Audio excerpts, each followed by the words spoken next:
రక్షతి ధర్మో రక్షతి. ఎల్ఎంఏ బాలగాంధర్వులు వీళ్ళంతా ఎల్ఎంఏ బాలగాంధర్వం మ్యూజిక్ స్కూల్ పిల్లలు వాళ్ళ పేరెంట్స్ అందరూ కూడా, వాళ్ళ గ్రాండ్ పేరెంట్స్ కూడా వచ్చారు కొంతమంది. కుటుంబ సమేతంగా అందరూ వచ్చి ఇక్కడ ప్రసాద్ ఐమాక్స్లో ఖండ 2 సినిమా చూడడం జరిగింది. అసలు ఈ సినిమా చూస్తున్నంతసేపు ముఖ్యంగా నేను పిల్లల్ని గమనిస్తున్నాను. బోయపాటి శ్రీను గారు ఏదనుకున్నారో నాకు అర్థమైంది. ఈ ధర్మో రక్షతి రక్షిత అనే సూత్రాన్ని తర్వాతి తరాల వాళ్ళకి చేరవేయాలి.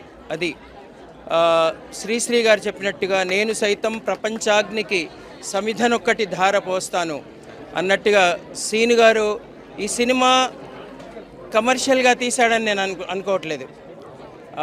డెఫినెట్లీ ఇప్పుడున్న పరిస్థితుల్లో సనాతన ధర్మానికి హాని కలుగుతున్న ఈ తరుణంలో ఆయన ఈ సినిమాని శివారాధన చేసి ఆయన చేతిలోని శూలాన్ని తీసుకొచ్చి పిల్లలకు చూపించినట్టుగా చెప్పారు. ఈ సినిమా చూస్తుంటే ఆ శివుడి చేతిలో శూలం కనిపించింది.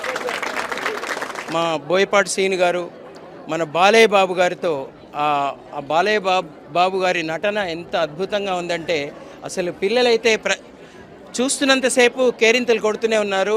అసలు చాలా చాలా అద్భుతమైన సినిమా ఇది. ప్రతి వాళ్ళు చూడాలి.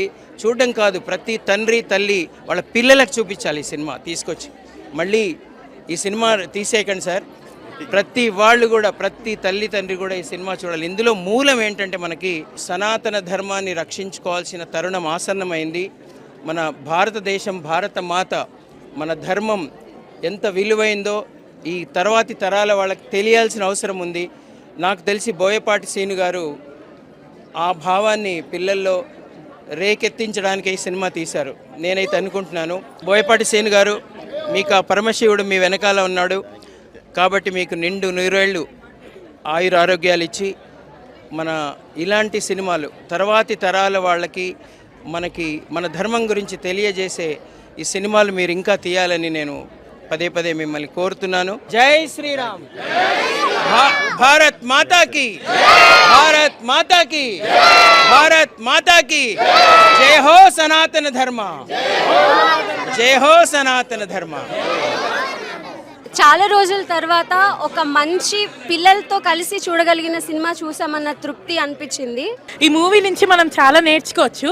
అసలు భారతమాత గొప్పతనం ఏంటో ఈ మూవీలో చూపించారు. ఎంతోమంది దేవుళ్ళు పుట్టిన దేశం ఇది కాబట్టి మనం దేశం చూసి మనం చాలా గర్వపడాల్సిన విషయం. ఈ మూవీ చూసిన తర్వాత నాకు దేవుడి గురించి చాలా అర్థమైంది. మన సనాతన హైందవ ధర్మం వాటి గురించి కూడా, దేవుడి గురించి కూడా నేను చాలా నేర్చుకున్నాను.